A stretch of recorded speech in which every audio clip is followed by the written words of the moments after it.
కాకినాడలోని ఆనంద భారతి ప్రాంగణంలో బెంగళూరు ప్యాలెస్ ముఖద్వారంతో Sri Durga trade fair ఆధ్వర్యంలో ఏర్పాటు చేసిన ఎగ్జిబిషన్ ప్రారంభోత్సవం అత్యంత ఘనంగా జరిగింది.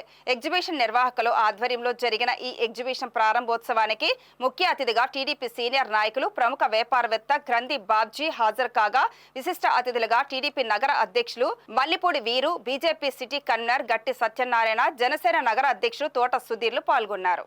టీడీపీ సీనియర్ నాయకులు గ్రంథి బాబ్జీ రిబ్బన్ కట్ చేసి ఎగ్జిబిషన్ ను ప్రారంభించారు. అనంతరం ఎగ్జిబిషన్ లో స్టాల్స్ ను వారు ఆసక్తిగా తిలకించారు. అనంతరం అతిథులు మీడియాతో మాట్లాడారు. బెంగళూరు ప్యాలెస్ ముఖద్వారం, పారిస్ సిటీ టవర్ ఏర్పాటు వంటివి ప్రజలకు ఎంతగానో ఆకర్షిస్తాయని, వచ్చే దసరా సెలవులను దృష్టిలో పెట్టుకుని నిర్వాహకులు చక్కగా ఏర్పాటు చేసిన ఈ ఎగ్జిబిషన్ ను ప్రజలు తిలకించి ఆనందం పొందాలని నిర్వాహకులు బాబ్జీ పిలుపునిచ్చారు. మన నగర శాసనసభ్యులు శ్రీ వనమాడి కొండబాబు గారు ఆశీస్సులతో ఒక చక్కటి ఎగ్జిబిషన్ కాకినాడలో ప్రారంభించడం జరిగింది.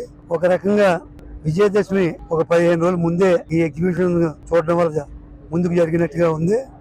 ఇది 40 రోజుల ఎగ్జిబిషను. ఇది బెంగళూరు, మైసూరు వెళ్ళలేనటువంటి వాళ్ళు బాధపడక్కర్లేదు. ఆ ప్యాలెస్ ఏది ఉందో అదే ఇక్కడ చాలా గొప్పగా ఒక సెట్ వేయడం జరిగింది. నెంబర్ ఆఫ్ స్టాల్స్ కూడా ఇందులో ఉన్నాయి.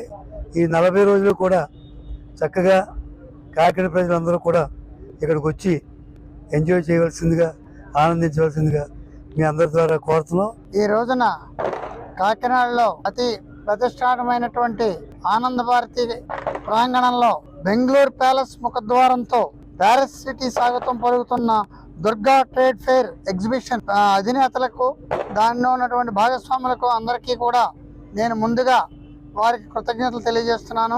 ఇక్కడ కాకినాడ పట్టణంలో ప్రతి ఏటా జరుగుతుంది, కానీ ప్రతి ఏటి కన్నా భిన్నంగా ఇక్కడ బెంగళూరు ప్యాలెస్ ముఖద్వారంతో పెట్టి కాకినాడ పట్టణానికి ఎప్పుడైతే బెంగళూరు అంటే రిటైర్డ్ మ్యాన్స్ ప్లేస్ అనేవారు, కాకినాడను కూడా అదేవిధంగా ఇంచుమించుగా సంబోధించడం జరుగుతుందంటే అంత సుందరంగా లేకపోయినా ఈ రోజున ఈ బెంగళూరు ప్యాలెస్ ముఖద్వారంతో కాకినాడ పట్టణానికి నిజంగా రిటైర్డ్ మ్యాన్ ప్యాలెస్ బెంగళూరు సిటీగా చేసినటువంటి వీళ్ళందరికీ కూడా నేను ప్రత్యేకమైన ధన్యవాదాలు తెలియజేస్తున్నాను.